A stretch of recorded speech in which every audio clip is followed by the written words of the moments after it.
Halo teman-teman, selamat datang di Pepstalk, obrolan opini saya Pepeng.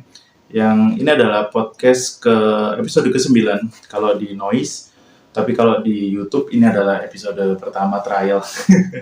Jadi terinspirasi, jadi beberapa waktu yang lalu sempat dihubungi oleh orang Noise, terus kita sharing-sharing, terus ngobrol-ngobrol banyak hal, terus diomongin gitu, diobrolin. Mas Pepeng bikin podcastnya di mana aja, di Noise aja atau gimana gitu. Sebenarnya teman-teman saya bikin podcastnya tuh di Anchor, terus saya konekin ke Noise, saya konekin ke Automatic sih ya, ke Spotify dan lain-lain. Terus sempat diomongin, nggak bikin versi videonya juga mas, kayak di YouTube itu. Nah, terbesit nih, terbesit untuk membuat versi YouTube-nya. Jadi ya ini adalah trial pertama dan juga video ini terinspirasi oleh teman saya, yaitu Nopek Novian. Jadi beberapa waktu ini belakangan saya sering nontonin konten-konten yang kebetulan ada Nopeknya. Salah satunya pagi ini, kalau nggak salah ini saya nonton podcastnya bareng Kemal Palevi.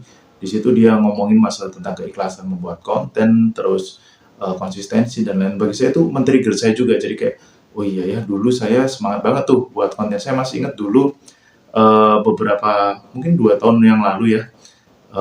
Ini kalau ada suara-suara adzan, jadi ini sebenarnya teman-teman adalah podcast menunggu subuh karena malam ini saya dan istri begadang ML alias main Mobile Legend, literally main Mobile Legend karena besok ada pemadaman. Hari ini sih, jadi hari ini ada pemadaman, jadi kita nunggu sampai malam kayak beres-beres, kayak ngecas HP, terus ngisi-ngisi air gitu, jadi besok waktu pemadaman bisa santai. Nah, ternyata setelah ngecek jam sudah terlalu malam, sekarang udah pagi malah ya, udah mau subuh, jadi ini adalah podcast sambil menunggu pagi, sekalian subuhan saya ngetik podcast ini buat trial. Nah, kembali lagi ke tadi ya, jadi 2 tahun yang lalu, era-era awal pandemi, waktu saya habis keluar dari Pemkot, itu era-era semangat banget bikin konten. Jadi dulu di IG dan TikTok itu saya rutin bikin konten tema drama Korea itu sehari sekali. Nah, salah satu pesaing saya, bukan pesaing sih, jadi pesaing sehat dalam konten itu adalah Nope. Jadi Nope itu juga rutin upload konten sehari sekali. Waktu itu dia ngejar konten quantity, saya juga bersaing, jadi kayak saling saing gitu. Ayo Pak, aku udah ngupload nih.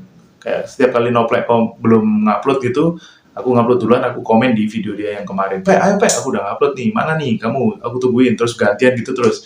Sampai di satu titik Nope akhirnya berhenti, tidak konsisten. Saya juga akhirnya berhenti juga karena sempat kena COVID juga, jadi akhirnya mandek dan sempat vakum lama. Balik-balik lagi sudah nggak bahas Korea karena bukan nggak resah teman-teman, karena ya bener juga sih agak sedikit nggak resah karena komedi itu kan kejujuran ya, jadi jujur saya nggak resah juga, saya lebih pingin menikmati drama Koreanya juga, dan saya udah ada anak nih yang udah gede yang harus ditemenin, jadi waktu kan untuk nonton drama Korea itu sangat menyita banget, jadi nggak ada waktu juga gitu. Eh, Memang ngobrolnya ngalur ngidur ya teman-teman ya, jadi itu adalah satu alasan kenapa podcast ini saya buat versi YouTube-nya juga. Mungkin buat teman-teman yang mau lihat versi YouTube-nya boleh, nggak ada bedanya sih versi Indonesia juga, mungkin lebih interaktif aja. Kelihatan orangnya yang ngomong lah ya. Uh, ada banyak hal yang ada di pikiran saya, di benak saya sebagai bapak-bapak usia kepala 3 dengan satu anak dan istri.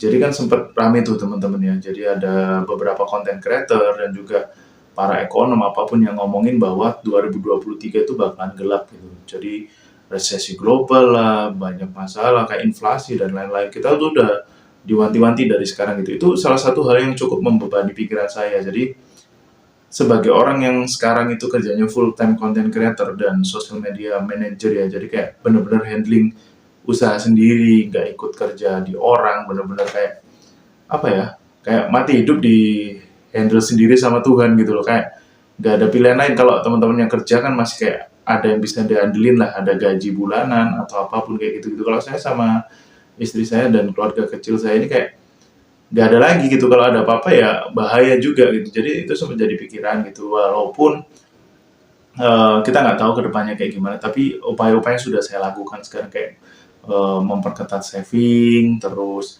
menambah pos-pos pemasukan baru, banyak hal. Terlepas dari wacana atau apa kayak info-info kalau 2023 bakalan gelap atau resesi, terlepas dari itu, tapi memang saya ingin menjadi memiliki taraf hidup yang lebih baik ya, bukan kepingin kaya atau bangga, jadi lebih baik buat keluarga saya. Jadi jujur saya nggak kepingin anak saya mengalami apa yang saya rasakan dulu, karena saya berawal dari keluarga yang minus.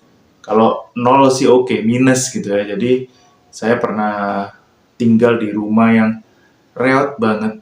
Kalau nggak tahu, kalau battle biasanya kan komik-komik itu suka battle kemiskin-miskinan, nggak tahu. Kayaknya saya belum ada lawan sih. Belum ada komik yang pernah tinggal di rumah itu dari bekas kandang. Jadi bekas kandang gitu, ngontrak pula, bukan beli ya, ngontrak.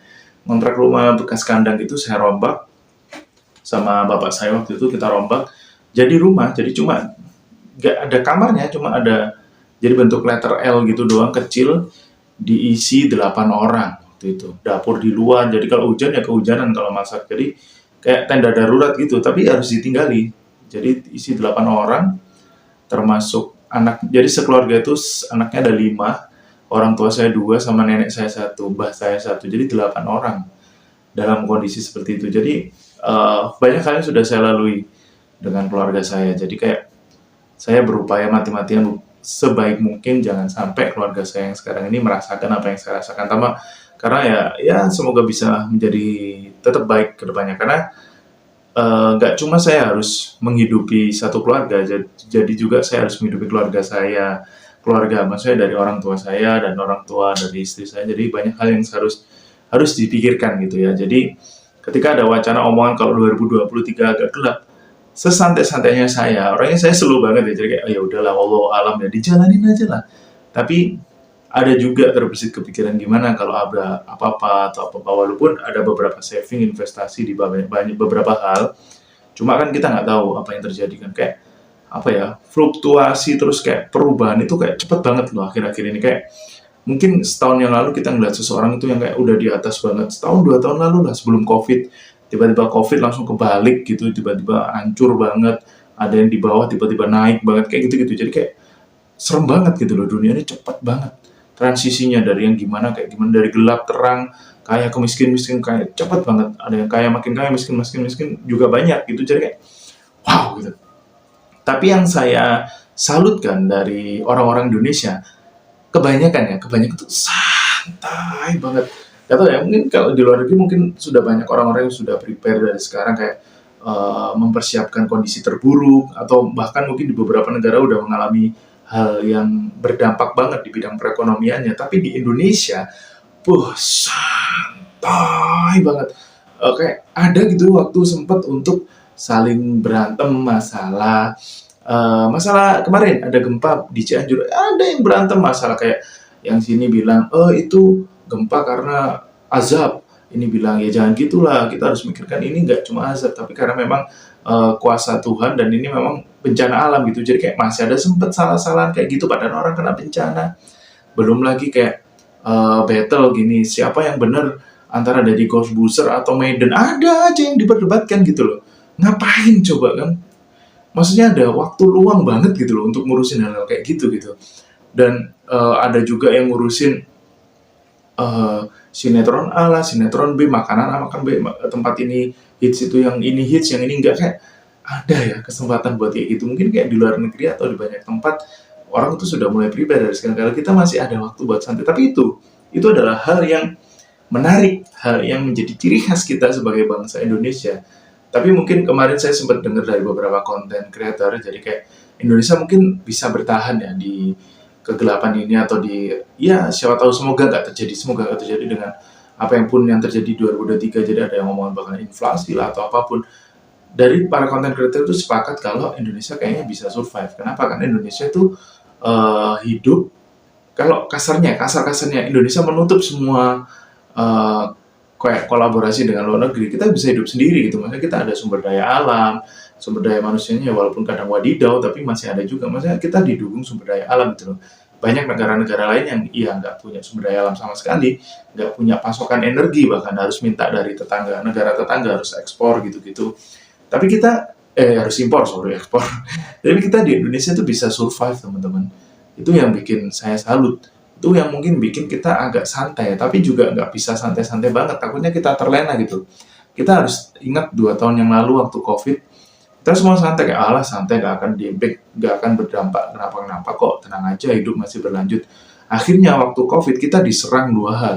Kita diserang virusnya, kita diserang perekonomian juga yang tiba-tiba harus mati karena harus PSBB lah, yang kadang aturannya juga wadidaw, kayak nggak boleh berkerumun, tapi hal tertentu boleh berkerumun, nggak boleh jualan, padahal jualannya juga online, orang juga tinggal ngambil doang, nggak ada tatap muka. Jadi kayak apa ya, eh, kita waktu itu santai banget, kayak bodo amat lah, tenang aja nggak akan kena. Ternyata kena semua kan, se-Indonesia kedampak semua. Jadi mungkin kita lebih harus belajar juga, kita harus mau sendiri, lebih hati-hati aja sih. Jadi kayak mungkin untuk hal-hal yang nggak penting-penting kita hold dulu atau apapun gitu ya. Kita tingkatin savingnya, pemasukannya, jaga-jaga juga. Saya juga yang saya khawatirkan cuma satu hal, terlepas dari apapun ya, kayak jadi saya ini punya akun lain ya, jadi bukan second account ya, kayak ABG Labila aja punya second account. Jadi kayak saya punya akun lain, jadi konten lain. Jadi saya kayak punya dua kepribadian, kayak bipolar kayaknya ya. Jadi kalau di Pepstock atau akun saya sendiri PEP3NK itu saya sering ngomongin hal random, opini-opini, komedi. Saya punya akun lain di TikTok dan YouTube juga, namanya Ayo Gawe. Di situ saya sharing-sharing lowongan pekerjaan, ngasih info-info loker, kayak ya sharing-sharing tentang gimana caranya interview, banyak hal lah. Nah, dari situ, dari situ saya kayak ke-trigger gitu loh. Apa yang terjadi ya dengan orang-orang yang belum dapat kerjaan nanti sampai 2023, kalaupun beneran kejadian hal yang tidak kita inginkan gitu loh. Dan apa yang terjadi ya dengan orang-orang yang sudah kerja di tahun nanti gitu loh. Jadi saya khawatir banget. Kenapa? Karena gini, lapangan kerjaan itu banyak teman-teman, tapi orang yang nyari juga sama banyaknya. Jadi saya sempat ngeri juga gitu, setiap hari saya ngupload, setiap hari juga banyak orang yang masih nyari pekerjaan dari berbagai kota se-Indonesia. Itu yang saya bikin kepikiran kayak, wow, ternyata masih aja banyak yang butuh kerjaan gitu. Ya memang masih banyak ya, karena setiap hari bakalan ada yang butuh. Tapi, wow, gede banget gitu loh waktunya. Maksudnya akun saya nggak terlalu besar, tapi impact orang yang mencari kerja di akun saya cukup besar juga gitu loh. Melebihi besarnya akun saya sendiri. Jadi kayak, wow, ternyata ini ngeri banget ya. Ternyata banyak banget loh orang yang butuh kerjaan. Dan gimana nih nasib mereka kalau belum dapat kerjaan sampai nanti 2023, kalau hal yang tidak kita inginkan terjadi. Tapi semoga nggak kejadian ya. Semoga itu hanya cuma wacana dan semoga kita semuanya survive, Indonesia ini perekonomiannya survive. Tapi ya kita harus prepare for the worst ya. Makanya itu saya di akun itu, di akun yang bernama Ayo Gawe itu, kadang-kadang sebagai content creator kan ada momen kita kayak kreatif blog, jenuh, burnout gitu, nggak mau konten. Saya sempet pernah nggak mau ngonten, kayak aduh capek banget hari ini, banyak kerjaan, harus ngurus anak, bantuin istri dan lain-lain, kayak wah capek banget lah. Tapi tiba-tiba ada satu DM yang bilang, Bang, dibantu dong nyariin kerjaan, ini suamiku habis di PHK, udah berapa bulan nggak kerja, kita bingung nyari makan apa.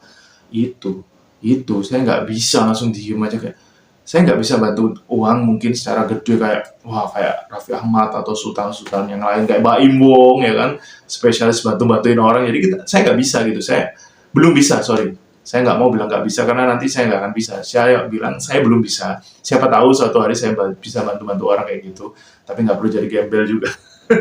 Nggak perlu nyamar-nyamar jadi gembel, tapi kayak wow, ternyata saya akan berupaya sebaik mungkin untuk membantu gitu dengan cara sharing info lowongan kerja yang dia cari. Misal di mana nyarinya di Surabaya, saya carikan di Surabaya, lulusan apa, gimana saya coba bantu, dan saya selalu berdoa semoga orang yang saya kasih info bisa diterima di pekerjaannya, kayak gitu gitulah.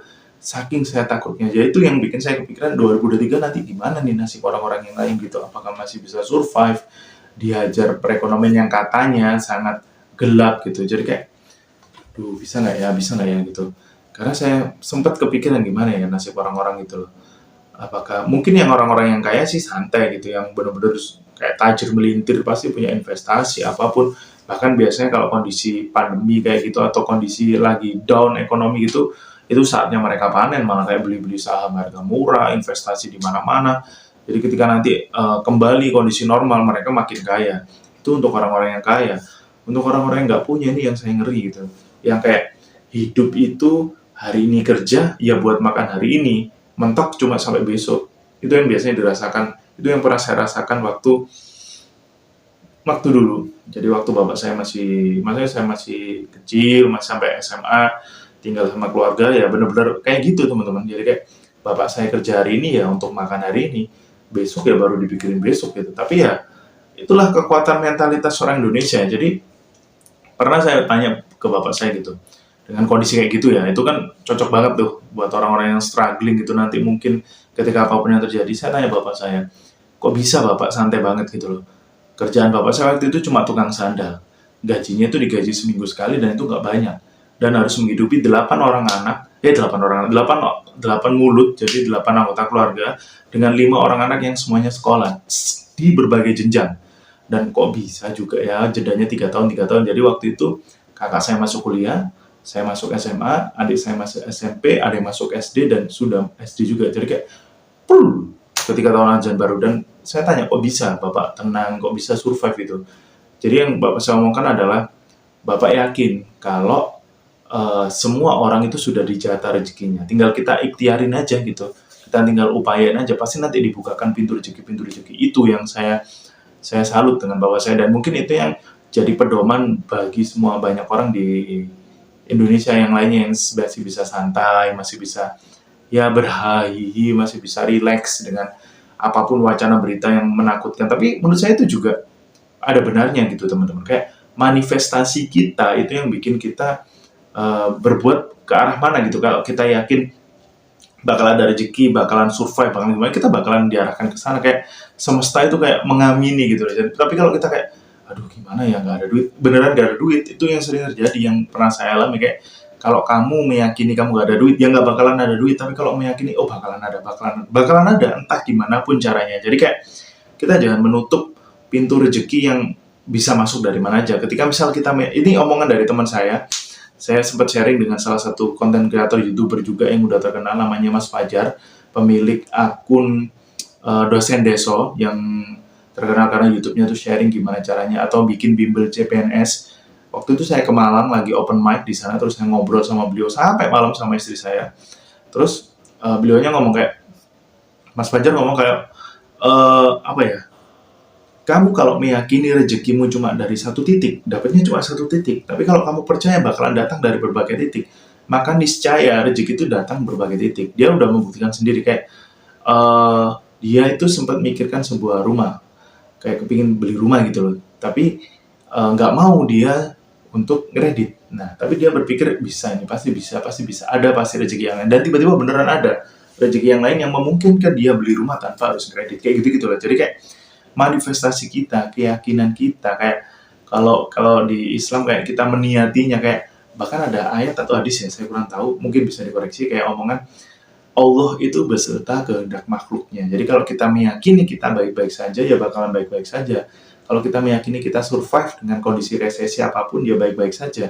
Kalau kita yakin bakalan ada rezeki, ya insya Allah bakalan ada rezeki, ya kayak gitu-gitu. Jadi itu adalah satu hal yang saya yakini juga sampai sekarang. Jadi ya, tapi namanya juga manusia ya teman-temannya. Ada momen kayak ngedrop juga, iman bisa goyang nih. Ada momen kayak, ada nggak ya rezeki buat besok?